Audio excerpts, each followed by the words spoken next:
Now, here's what I noticed.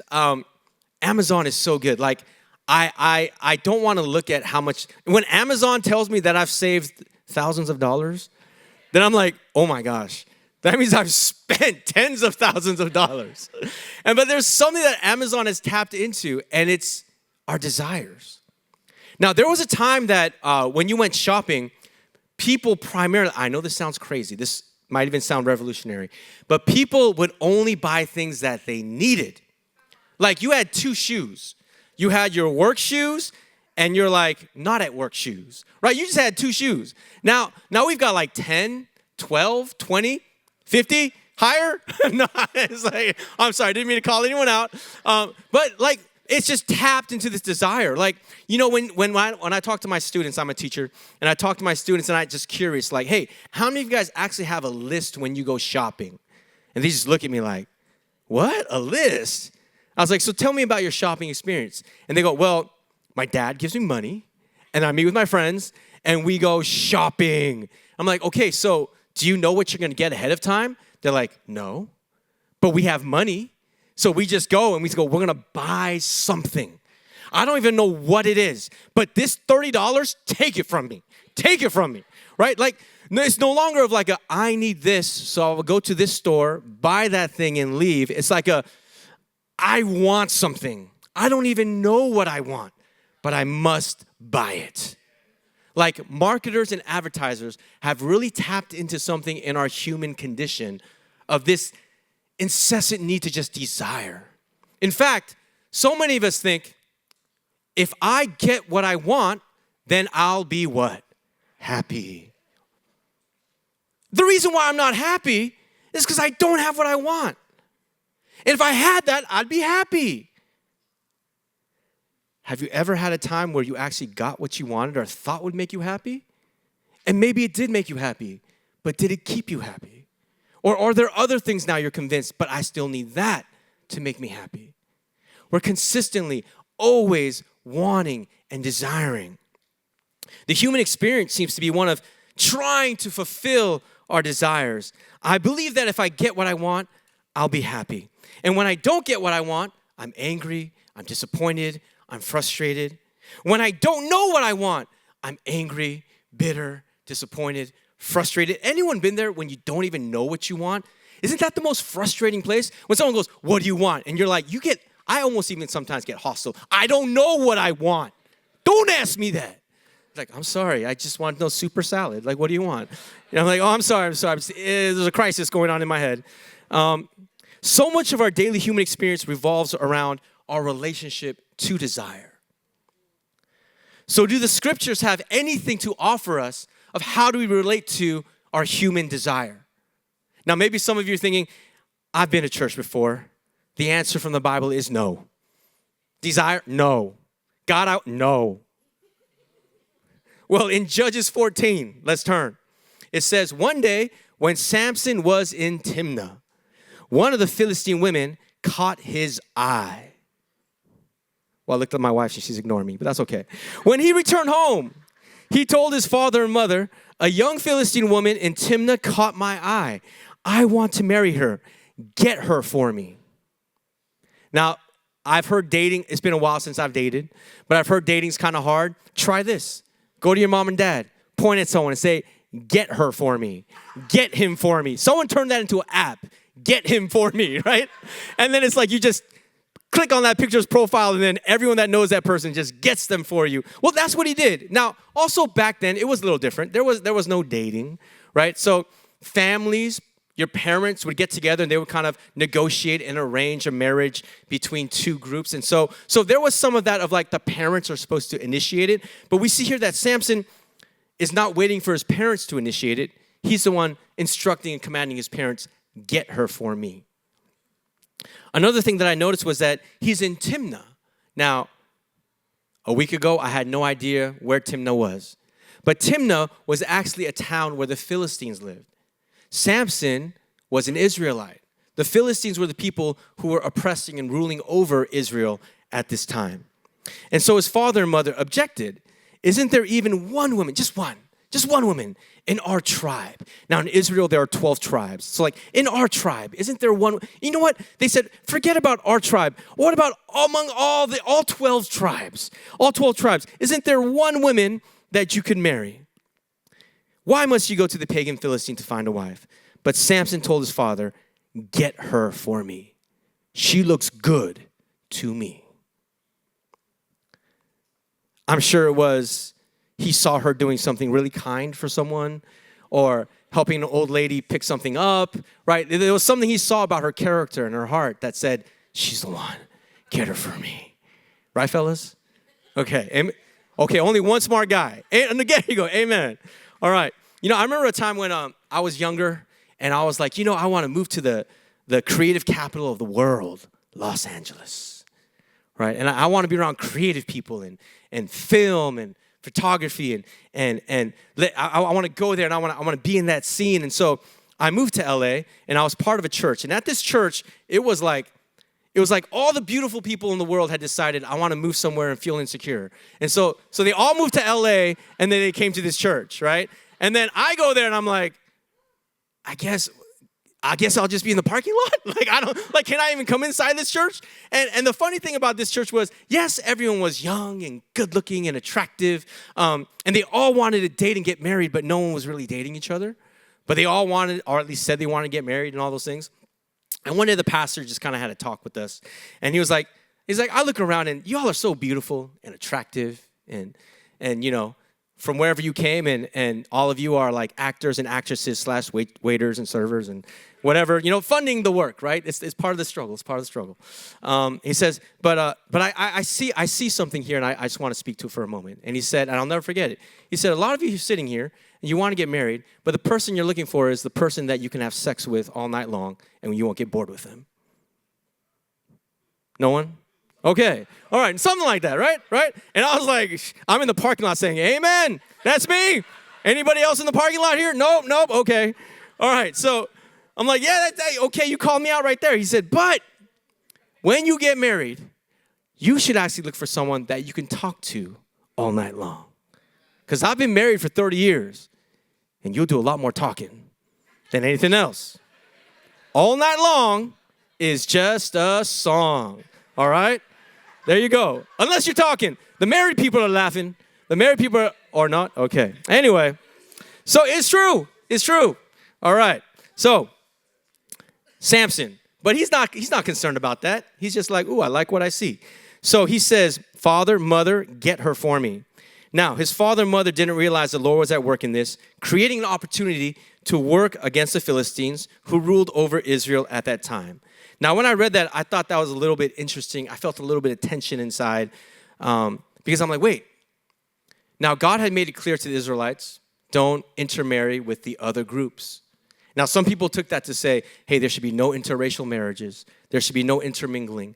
But when you look at why God said it, he says, because they will lead you astray to serve their gods. It was more of a, don't mix your faith and religions amongst the other people there. Because he knew the Israelites. He's like, y'all going to just go and start doing all those pagan sacrifices and all those other things. Some of these religions around that time and around those areas even had human sacrifice. Some of those religions would even sacrifice their own children. And so God was like, no, you're not going to mix with that. And so don't intermarry with the people there. Samson knew this because he's a judge. He's the leader of the Israelites. He knows what God has said, but he decides, I don't care. It doesn't matter. His parents also know this because his father's a priest. The thing that Samson does is, it's not just, oh, I'm going to do what I want. I don't care.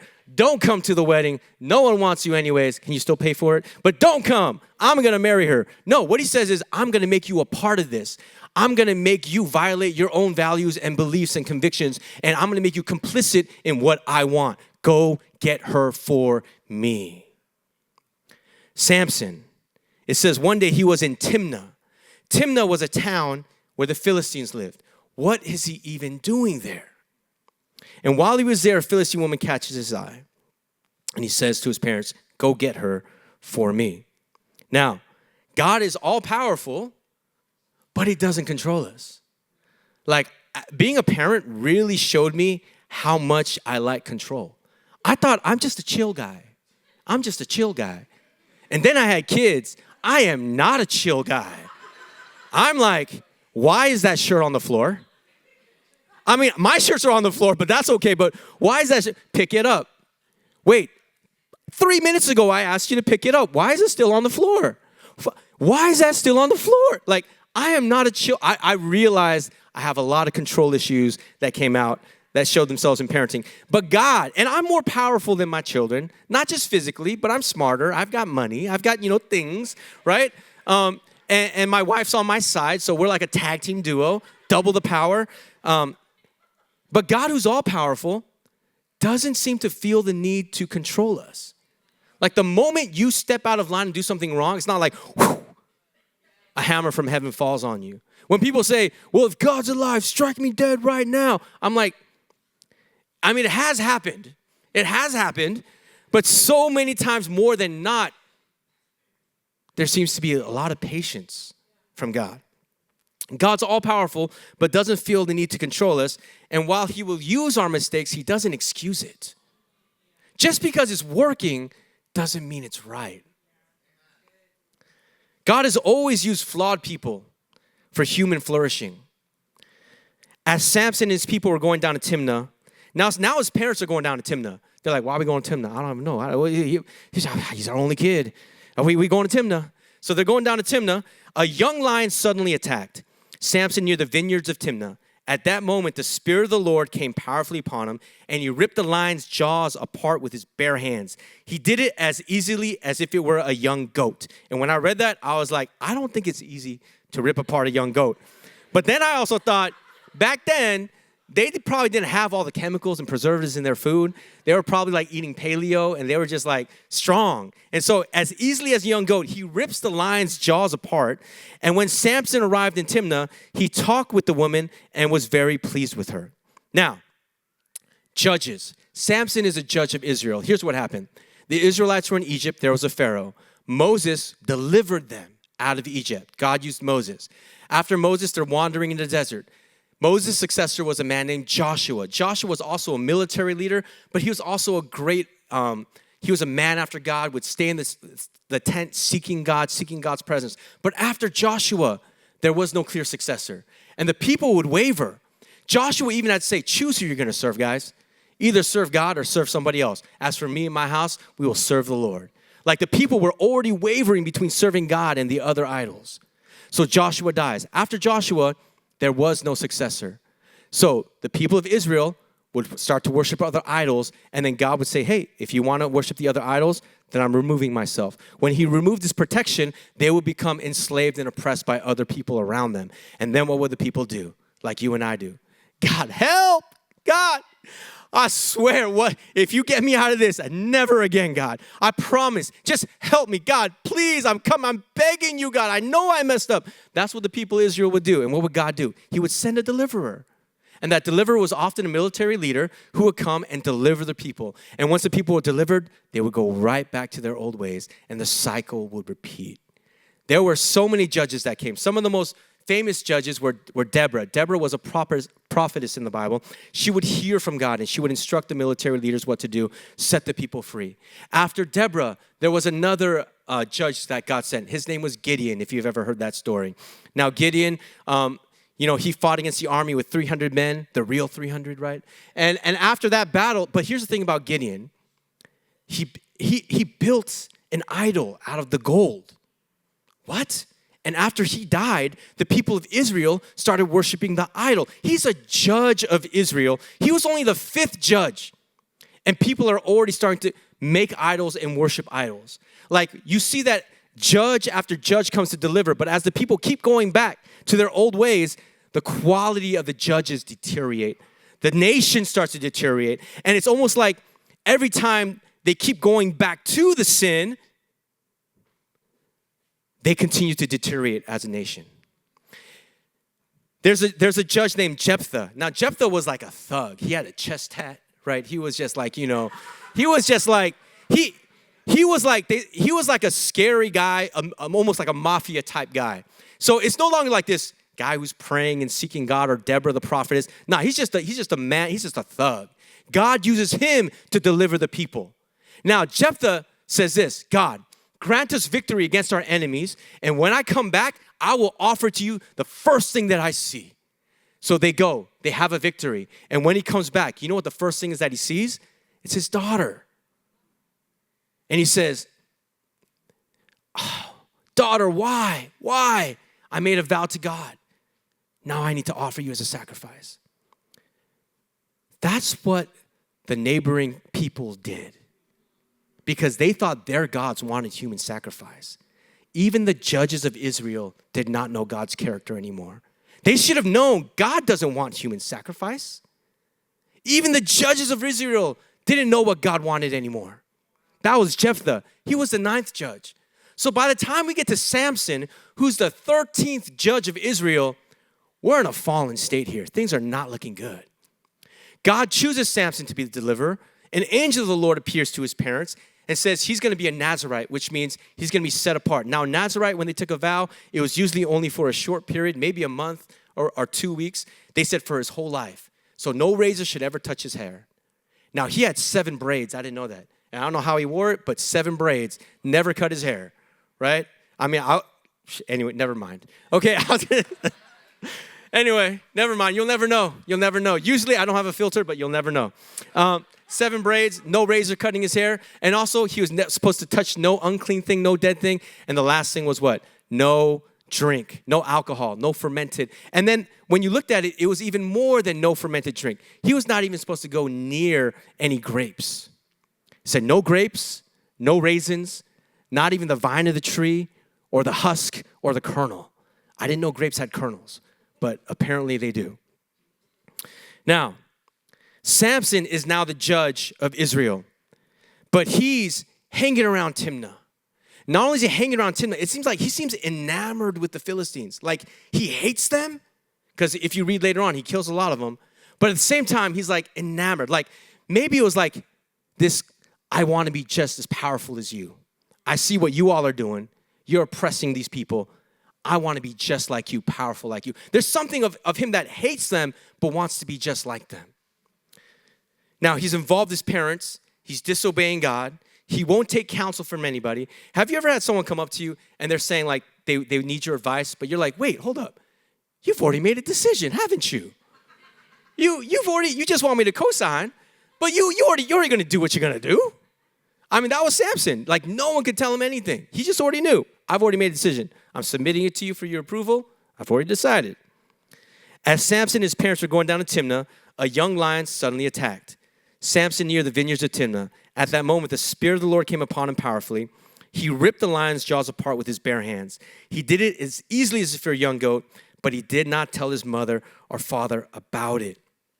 Now, it says that they were going down to Timnah together, but it says he didn't tell them about the lion attack. So along the way, they must have separated.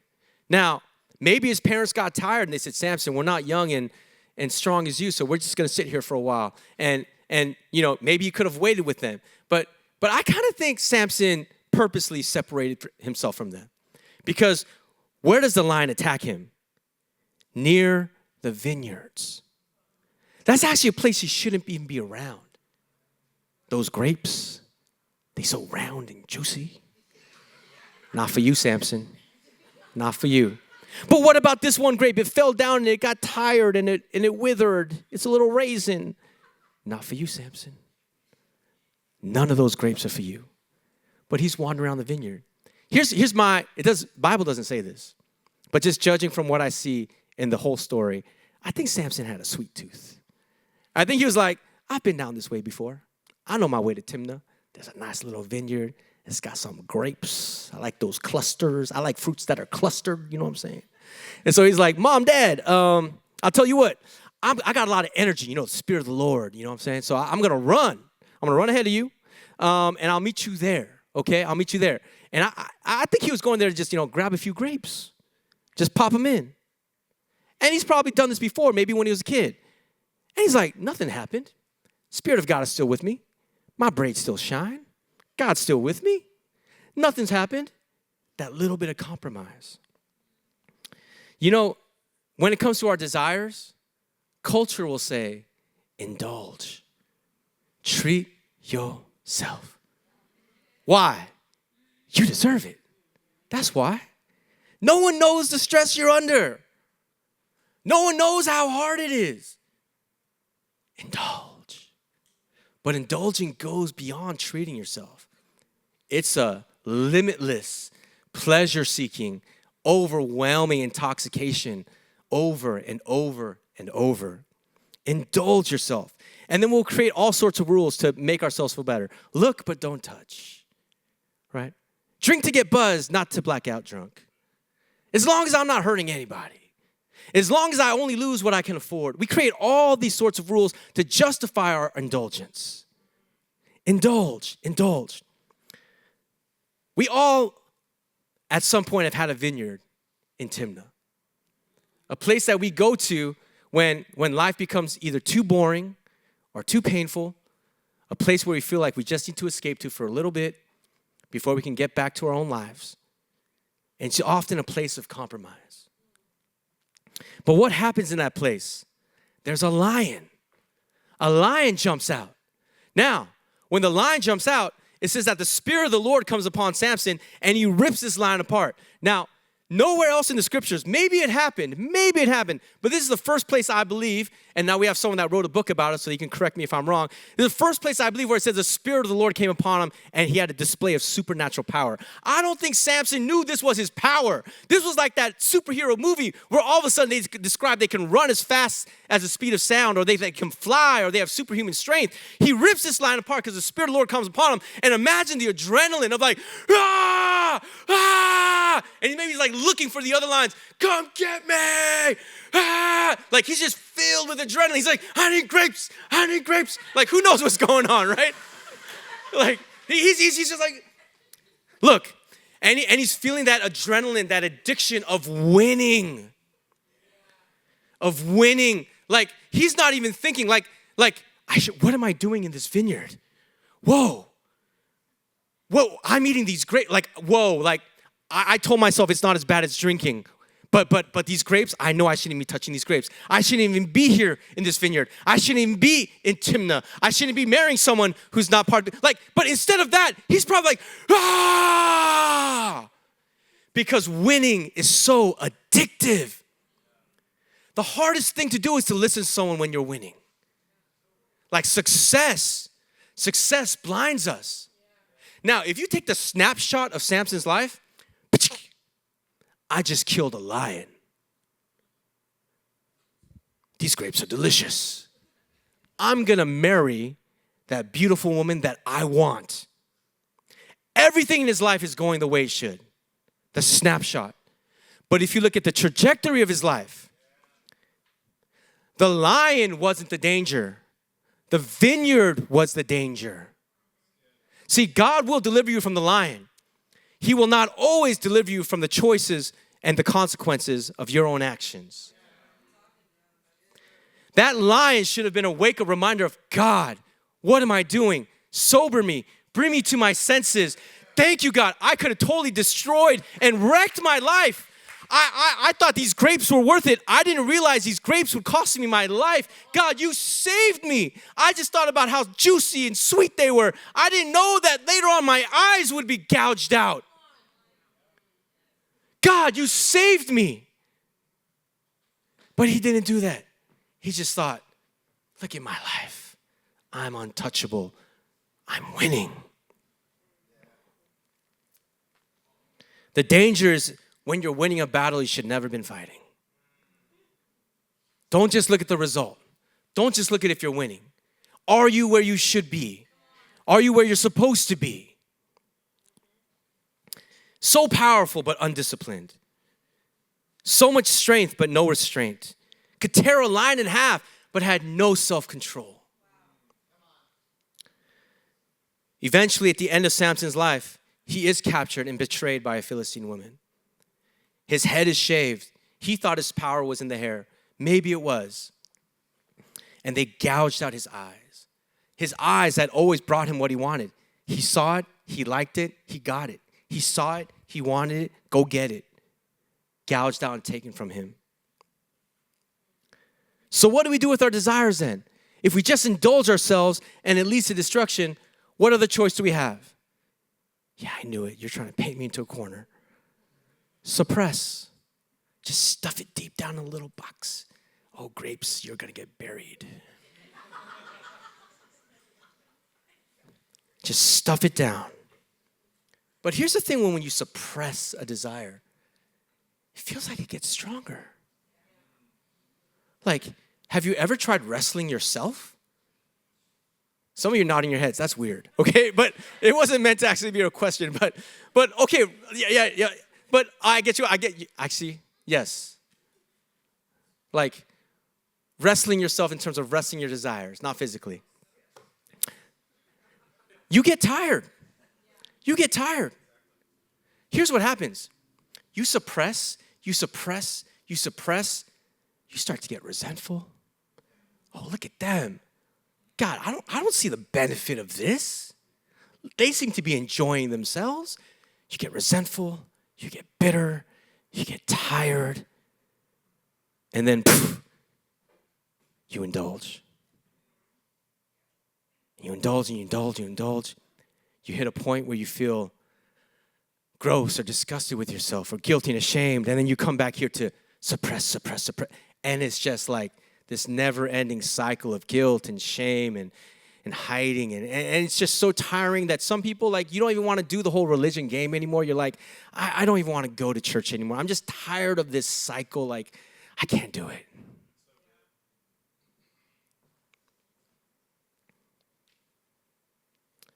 Indulgence leads to destruction. Suppression fails. So what are we supposed to do with all of these desires? You know, Judges is actually a cautionary tale. At the end of the book of Judges, the nation of Israel, all 12 tribes that started from 12 brothers, are actually in a civil war. They're killing each other. If you read it, I mean, the Bible is not a book of live, this is how you should live. It's like this is how people live, and this is what God is doing. They kill each other. They go so crazy, they even say, go kill the women and children. But these are their family members, their cousins, their relatives. And they go, and there's one tribe, Benjamin, that's fighting against the other tribes. They go and they kill the women and the wives of these Benjamites. And these people of Benjamin have no wives. And the young people, there's no women for them to marry because all the other tribes made a vow, we will never share any of our women or allow them to be married with you. So they made this vow. But then they realized, okay, we are still family. You all still need wives. So this is what we're going to do. There's this festival where these women come and dance.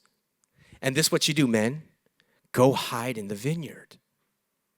And when these women come and dance, go get one. All of these men became Samson. They hid in the vineyard. They saw a woman that they wanted, and they just went and got her. By the end of Judges, we see that they've all become Samson. Fulfill your impulse and desires. If you got the power, go get it. Might makes right. And Judges ends with these haunting words. In those days, there was no king in Israel, and everyone did what was right in his own eyes. But what's so wrong about that? We're all just trying to do the right thing.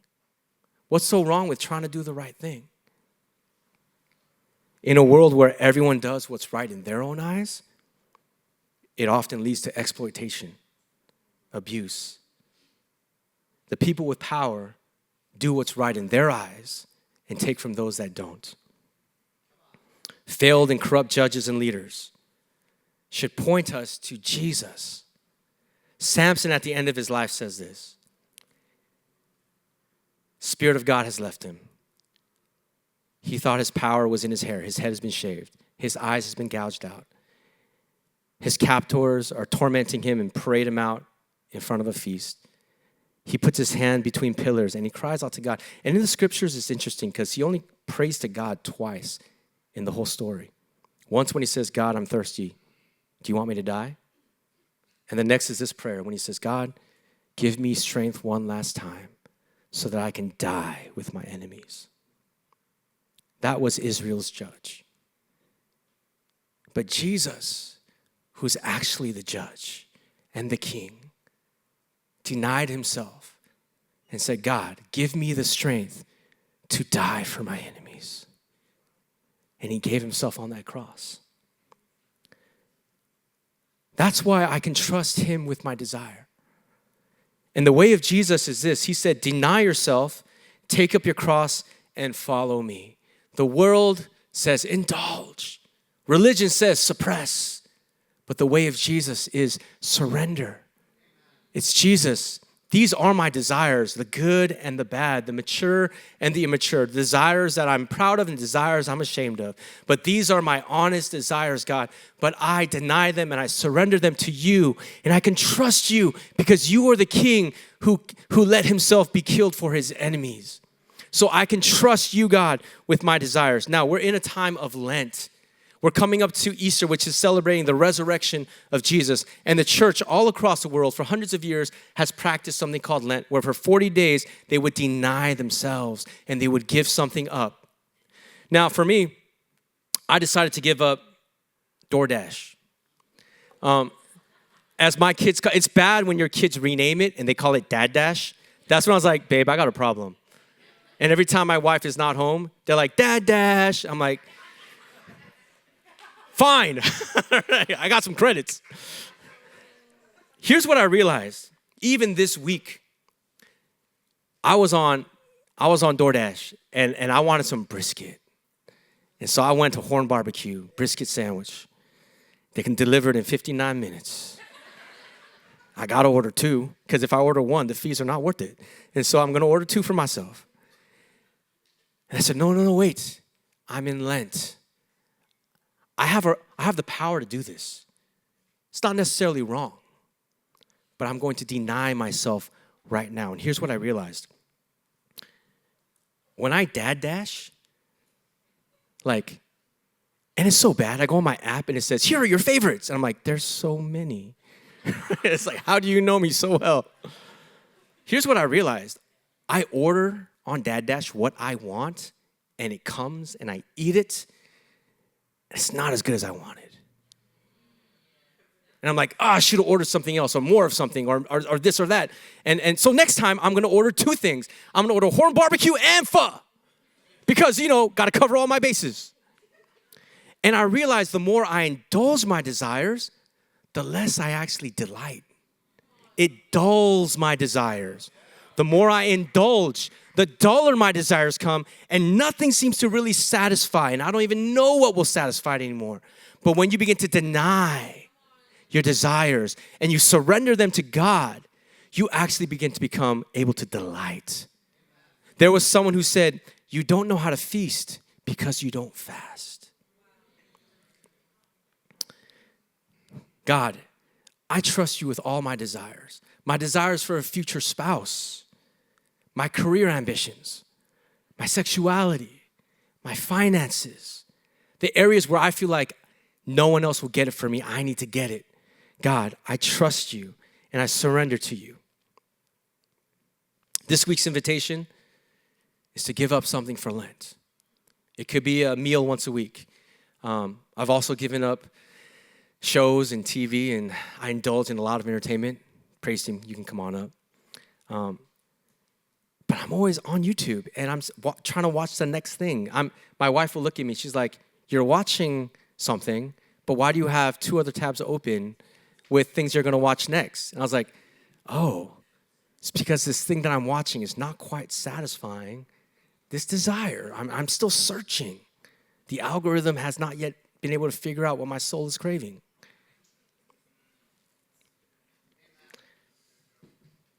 So my invitation is find something to give up during Lent and then find something to take up. I'm also spending 5 minutes. It's just 5 minutes in the morning and at night where I just spend it with God. I just come to God and say, here I am, have your way. And then I just wait for 5 minutes. And it's sad, but I need a timer. Because otherwise I'll look at my watch. And when the timer goes, dun-dun-dun, I just say, God, thank you for meeting me during this time. And in between those 5 minutes, my mind wanders. I start thinking about what I need to do for the day. I start thinking about something someone said yesterday. And then I bring it back. Here I am, Lord. Have your way. My desires, they're all over the place. I don't even know what I want. But Lord, I just want to meet with you because I know in your presence, I'll be changed. I'll be transformed. And you don't judge me. You're the judge, but you don't judge me. All the wicked things that I want, you don't judge me because you judge Jesus. You love me, you heal me, you accept me as I am. You deny your cross, deny yourself, take up your cross and follow him. Where did Jesus go? He went and he died. But that's not where it ends. He was raised back to life. In Easter, we celebrate God. We surrendered our desires to you, and you took our desires. You purified them, and you gave them back to us. God wants to satisfy your desire. My kids might think I just say no, but I want to satisfy their desires. Let's pray.